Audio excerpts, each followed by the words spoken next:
दोस्तों अभी कुछ ही देर पहले हमने आपको बताया था कि मुफ्ती सलमान अजहरी साहब को रिहाई मिल गई है, उन्हें बेल मिल गई है और साबरमती जेल से अब उन्हें कुछ ही लम्हों के बाद जो है रिहा कर दिया जाएगा। लेकिन उस खबर के बाद एक और ख़बर सामने आई और वो काफ़ी निराशजनक खबर है और काफ़ी परेशान करने वाली खबर है।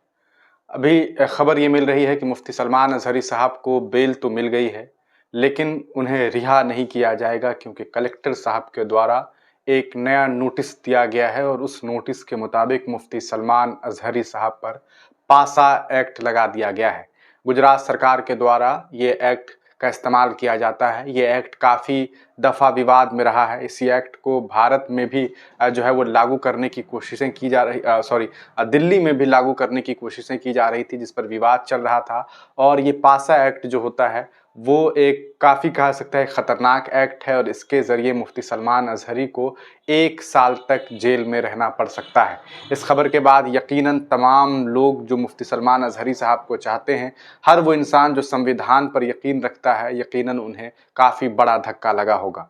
इस पूरे प्रकरण पर हम आपको आगे बताएं कि पासा एक्ट क्या होता है, किस तरह से, किस वजह से ये एक्ट का इस्तेमाल किया जाता है। उससे पहले हम आपको एक प्रूफ दिखा दें ताकि आपको इत्मीनान हो जाए कि किस कहा सकता है कहाँ से मैं इस खबर को आपको दिखा रहा हूँ, क्योंकि सोशल मीडिया पे तो लोग ऐसे भी कह देते हैं और लिख देते हैं, लेकिन आखिरकार हकीकत क्या है, किस बिना पर मुफ्ती सलमान अजहरी साहब पर जो है वो पासा एक्ट लगाया गया है और आखिरकार उन पर पासा एक्ट लगा है, इसकी खबर कहाँ से आ रही है। इसको लेकर के मुफ्ती सलमान अजहरी साहब के भाई से और उनके वकीलों से एआईएमआईएम पार्टी यानी कि असदुद्दीन ओवैसी की पार्टी के नेता वारिस पठान ने बातचीत की है और उन्होंने भी इस पूरी बात को सोशल मीडिया पर जो है वो बताया है कि क्या कुछ बात सामने आई है। तो सबसे पहले हम आपको वो वीडियो दिखा दें ताकि आप भी जो है आपको पूरी तरीके से इसके बारे में जानकारी मिल जाए कि आखिरकार क्या सच्चाई है और क्या खबर जो है वो सामने आ रही है। मुफ्ती सलमान अजहरी साहब को लेकर के उनका बयान जो है वो सामने आ गया है। तो सबसे पहले आप उनके इस बयान को सुनिए कि वो क्या कुछ जो है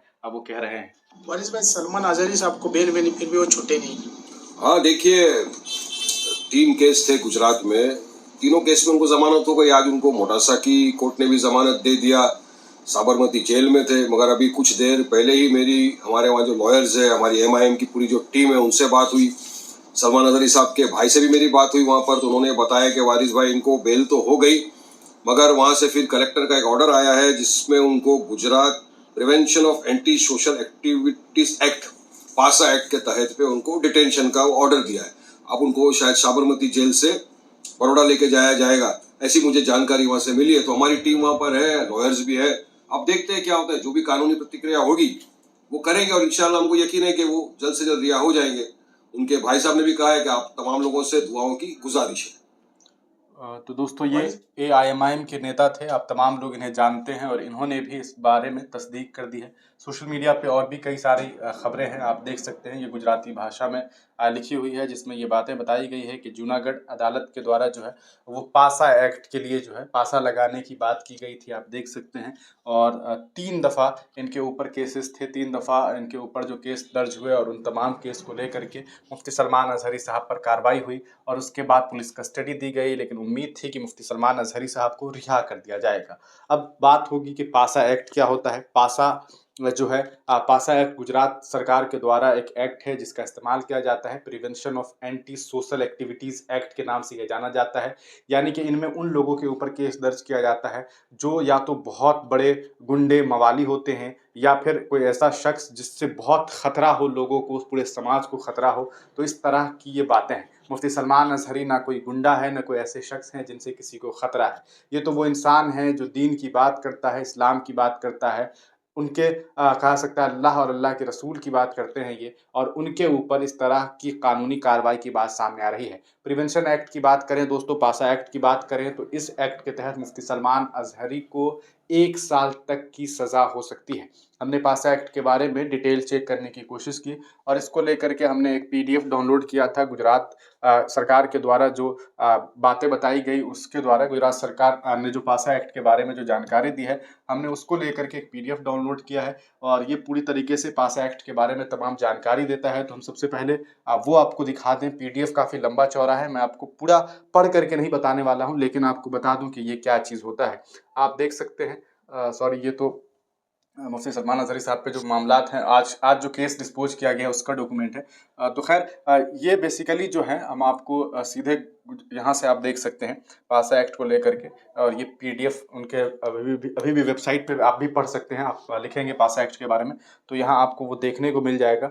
पासा एक्ट ये गवर्नमेंट ऑफ गुजरात के द्वारा देख सकते हैं legislative and parliamentary affairs department जो है गुजरात एक्ट 1985 है, और इस कानून को और भी कई राज्यों में इम्प्लीमेंट करने की बातें होती है। हालांकि इस कानून को इम्प्लीमेंट नहीं करवाने की तमाम कोशिशें होती है लोगों के द्वारा, क्योंकि इसका बहुत मिसयूज होता है, ऐसी खबरें हैं। अब देख सकते हैं the Gujarat prevention of anti social activities act इसे कहते हैं। इसके तहत जो है ये देखिए कि किस तरह से डिफाइन किया गया है और किस तरह से इसके बारे में जानकारी दी गई है। ये जो बेसिकली जो एक्ट होता है, इस एक्ट के बारे में अगर बात करें और आपको बताने की कोशिश करूं कि आखिर ये किन किन लोगों पर जो है इस एक्ट का इस्तेमाल किया जाता है, तो आप देख सकते हैं an act to provide for preventive detention of bootleggers. यहाँ आप देख सकते हैं बूटलेगर्स, डेंजरस पर्सन्स, खतरनाक व्यक्ति, ड्रग ऑफेंडर्स जो बहुत ज़्यादा ड्रग का इधर उधर करता है, काम करता है, उसको लेकर के, इमोरल ट्रैफिक ऑफेंडर्स। और ये आप समझ सकते हैं ट्रैफिक ऑफेंडर्स हैं, इनमें आप समझ सकते हैं कि कोई शख्स जो है वो ट्रैफिकिंग का काम करता है, तो ऐसे लोगों के ऊपर प्रॉपर्टी ग्रैबर्स जो प्रॉपर्टी ग्रैब करते हैं for preventing their anti social and dangerous activities prejudicial to the maintenance of public affair. तो ये एक बड़ी खबर सामने आ रही है। It is hereby enacted in the 36th year of the Republic of India as follows. This act may be called the Gujarat Prevention of Anti-Social Activities Act. तो ये आप समझ सकते हैं जिस तरह से कहा जाता है किसी के ऊपर एनएसए लगा है तो 1 साल के लिए लग जाता है, उसी तरह ये जो कानून है इसके मुताबिक अगर इस कानून के हिसाब से देखा जाए तो मुफ्ती सलमान अजहरी साहब के ऊपर जो है वो 1 साल तक जो है कहा सकता है वो जेल में रह सकते हैं अगर इनके ऊपर इस तरह के मामला सामने आते हैं। अभी भी इसको लेकर के वैसे तो मैंने आपको खबर बताई कि कहाँ से ये इसको लेकर के प्रूफ्स भी सामने आ रहे हैं कि कौन इसके बारे में क्या कुछ बता रहा है, और आपने देखा कि किस तरह से जो है मुफ्ती सलमान अजहरी साहब के भाई से जो है वारिस पठान साहब की बातचीत हुई है, और ये पूरा का पूरा पेज है, बहुत लंबा चौड़ा है। अगर आप इसे पढ़ना चाहेंगे तो आप पढ़ सकते हैं, आप गूगल कर सकते हैं, लेकिन जो मोटा मोटी इसमें बातें हैं दोस्तों वो हम आपको बता दें। अगर आपको मैं आपको बताऊं कि इसमें जो है मैक्सिमम क्या सज़ा हो सकती है, तो इसके लिए आप गूगल का इस्तेमाल भी कर सकते हैं। वैसे अगर आप चाहें तो मैं आपको सर्च करके भी दिखा दूं कि मैक्सिमम जो कहा सकता है पनिशमेंट होता है इसमें वो क्या कुछ हो सकता है। अगर इसके बारे में सर्च करेंगे तो आप यहाँ गूगल पे भी जो है आप इसके बारे में जानकारी एकत्रित कर सकते हैं। यहाँ पर आप देख सकते हैं पासा एक्ट के बारे में 1985, यहाँ पर आप देख सकते हैं grabbers under preventive detention in order to maintenance public safety. तो पब्लिक सेफ्टी का ख्याल रखते हुए जो है इस तरह के कानून की बात हो रही है। यकीनन बहुत सारे लोग जो हैं इस फैसले से खुश हैं, कुछ लोगों को लग रहा है कि उन्होंने बहुत अच्छा जो है कुछ उन लोगों के लिए कुछ बहुत अच्छी खबर आई है। यहाँ जो मुफ्ती सलमान अजहरी साहब के चाहने वाले लोग थे वो काफ़ी खुश थे, लेकिन जो है अब वे लोग जो हैं वो फिर एक बार निराश हैं। मैक्सिमम पनिशमेंट देख लेते हैं क्या कुछ हो सकता है इस केस में। मैक्सिमम पनिशमेंट इन पासा एक्ट गुजरात, अगर इसे चेक करें हम लोग क्या कुछ बातें सामने आती है, तो इस हिसाब से अगर हम लोग देखें तो क्या कुछ बातें सामने आ रही है। इसमें जो long running saga of misuse and abuse, इसमें जो है देखिए यहाँ PASA act and its applicability in the different states, there is a 1 year maximum sentence in jail. तो मैक्सिमम जो है 1 साल तक जो है वो जेल में रहना पड़ सकता है, और कम से कम अगर मैं बात करूं तो लगभग 4 महीने तक जो है इस एक्ट के तहत इंसान को जेल में रहना पड़ सकता है। अब देखना यह है कि इस पूरे मामले के बाद मुफ्ती सलमान अजहरी साहब को लेकर के, पहले तो इसको लेकर के मुफ्ती सलमान अजहरी के घर से क्या कुछ बयान जारी किया जाता है वो देखेंगे, इनके वकील के द्वारा क्या कुछ बातें बताई जाती है वो देखेंगे, और उसके बाद हम लोग ये देखेंगे कि किस तरह से मुफ्ती सलमान अजहरी साहब के जो वकील हैं वो इसे आगे इस पर क्या कुछ करते हैं। लेकिन सबसे बड़ी बात है कि अगर वाकई ऐसा हुआ है तो यकीनन मुफ्ती सलमान अजहरी साहब की जो फैमिली है वो हाई कोर्ट पहुंचेगी, और हाई कोर्ट से जाकर के इस पूरे प्रकरण पर यकीनन वो लोग जो हैं वो हाई कोर्ट में बात रखेंगे कि उन्हें जो है रिहा किया जाए, और अगर हाई कोर्ट से भी उन्हें सहायता नहीं मिलती है तो फिर सुप्रीम कोर्ट, और उसके बाद क्या कुछ हो सकता है आप तमाम लोग समझते हैं। तो ये पूरी की पूरी खबर है दोस्तों, काफ़ी निराश करने वाली खबर है। आप तमाम लोग हमारे चैनल से जुड़े रहिए, हम तमाम अपडेट आप तक पहुँचाते रहेंगे। तब तक के लिए दीजिए इजाज़त, फिर मिलेंगे किसी नई वीडियो के साथ, किसी नई पेशकश के साथ।